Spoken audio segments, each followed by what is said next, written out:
guys, this is Danny over at Liv Communities. Today we're going to be showing you what to do when your smoke alarm is beeping.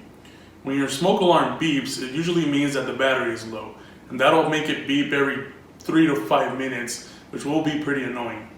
So I'm going to show you a quick way to stop that beeping and let you guys know that if you ever need 9-volt batteries, your maintenance department is more than happy to provide that for you. So this is your standard first alert smoke alarm. The way to do it is you want to pull this little lever and that'll expose the 9-volt battery.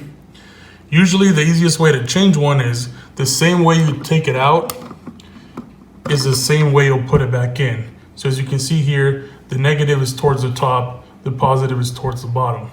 So you take it out, take your new battery, same thing, negative towards the top, positive towards the bottom, put it in the smoke detector, and then you want to close the lid. This will stop your alarm from beeping consecutively because you have now changed the dead battery.